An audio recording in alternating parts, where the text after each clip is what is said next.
Hello दोस्तों, welcome back to trust with law. दोस्तों, इस वीडियो में मोस्ट इंपॉर्टेंट लर्निंग थ्योरी देखेंगे, डिफरेंशियल एसोसिएशन थ्योरी। ऑल्दो ये इमिटेशन थ्योरी ऑफ टार्डे से ही लिया गया है, बट इट्स मोर स्पेसिफिक। और इसके और ये सदरलैंड की थ्योरी थी। और इसके 9 प्रिंसिपल्स हैं विच फॉर्म द बैकबोन, और बस वो जान लिया तो बस झिंगा लाला। पहला, ये कहता है क्रिमिनल बिहेवियर इज लर्नड। अपने आप इसे कोई पैदा नहीं होता है। तो इंपॉर्टेंट क्या है? लर्नड। दूसरा, it is learned with in interaction with other person. मतलब इंटरैक्शन से लर्न होगा। ठीक है। तीसरा, अब एक और लेट्स गो स्टेप फर्दर। सबके साथ इंटरैक्शन से नहीं, इंटीमेट पर्सनल ग्रुप्स के साथ इंटरैक्शन थे, जो पीयर होगा, फैमिली होगा, इनसे। ठीक है। अच्छा, चौथा, कि ये जो क्रिमिनल बिहेवियर जब लर्न किया जाता है, तो इस लर्निंग में क्या क्या चीजें हैं? एक तो techniques of committing crime learn किया जाएगा, कि भाई मैं, जैसे ये बंदा है चूंकि सदर्न व्हाइट कॉलर क्राइम क्या ज्यादा उसका है, तो जैसे टेक्निक्स उसमें आप समझ सकते हैं कि भाई इसको कैसे हम जैसे टैक्स अगर चोरी करना है तो क्या टेक्निक है। लेकिन सिर्फ टेक्निक ही नहीं, मोटिव, ड्राइव, रैशनलाइजेशन, एटीट्यूड, मतलब जस्टिफिकेशन भी आपको लर्न करते हैं। कि अगर वो जस्टिफिकेशन है तभी तो आप सस्टेन कर पाएंगे क्राइम करने को। नहीं तो ऑब्वियसली आप पहले कोई भी प्रेशर या कोई भी पुलिस का रेड पड़ने पे आप छोड़ देंगे, तो जस्टिफिकेशन भी लर्न किया जाता है। पांचवा, पांचवा क्या है कि specific direction of motives and drives is learn from. मतलब ये कैसे लर्न करते हैं? ये जो स्पेसिफिक मोटिव्स और ड्राइव, लीगल कोड से। लीगल कोड फेवरेबल है या अनफेवरेबल, मतलब आप लीगल कोड फेवरेबल या अनफेवरेबल कहने का मतलब है कि आप उस लीगल कोड को देख कर ये पता कर सकते हैं कि किसमें ज्यादा फायदा है। अगर रूल फॉलो करने में ज्यादा फायदा है कंपेयर टू रूल तोड़ने में, तो आप रूल फॉलो करते हैं। और अगर वाइस वर्सा है तो आप रूल तोड़ते हैं। छठा पॉइंट, कि वही देखना है कि एक आदमी डेलिंक्वेंट कब बनता है, जब जो आप रूल या लॉ को वायलेट करने के जो डेफिनेशन है, which are in excess over definition which are favourable to unfavourable to violation of law. Example, कि अगर मैं लॉ ब्रेक करूंगा तो मैं ज्यादा खुश रहूंगा compare to law for compare to law follow करने पे, तो मैं लॉ ब्रेक करना पसंद करूंगा।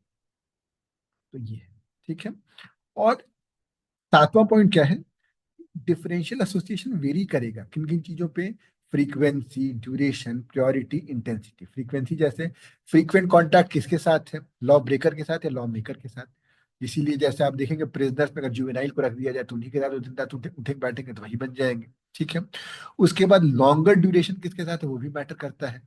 सपोज फ्रीक्वेंसी कम है, लेकिन जब भी मैं मिलता हूँ अपने मतलब क्रिमिनल दोस्तों के साथ, तो घंटों, मतलब दिन दिन वही साथ रह जाते हैं।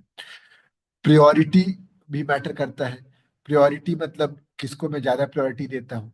और इंटेंसिटी मतलब अगर कोई पर्सन ऑफ हायर स्टेचर, अगर लेट से, इसलिए तो बोलते हैं कि रोल मॉडल वही होने चाहिए जो गलत ना करे। अगर लेट से मेरा रोल मॉडल कोई ऐसा आईएएस ऑफिसर है जिसने करप्शन करके पैसे ले रहा है, तो ऑब्वियसली मैं वैसा उसको सही मानूंगा। अच्छा, अब इसका आठवां पॉइंट क्या है? कि ये जो लर्निंग का जो प्रोसेस है, क्रिमिनल बिहेवियर लर्निंग का, ये all of the mechanism that are involve in any other learning. तो ये सब उस मैकेनिज्म को इन्वॉल्व, ऐसा नहीं कि इसकी लर्निंग कोई अलग से होती है। तो जनरल आप ये जो डिफरेंशियल एसोसिएशन थ्योरी लर्निंग में जो आपकी मैकेनिज्म हो रही है, क्या क्या होती है? आप बताइए। हम लोग तो पढ़े होंगे रीडिंग, आप पढ़कर भूल जाते हैं, लिख कर थोड़ा याद रहता है, और जब आप उसको बोलते हैं मतलब तो आप उसको समझते हैं। तो उसी तरीके से इसमें आप not just listen, observe, understand, practice, सारी मैकेनिज्म लर्निंग में आती है। और तभी अगर आप ये सब करते हैं तब उतना ज्यादा सीखते हैं। और नौवा क्या है?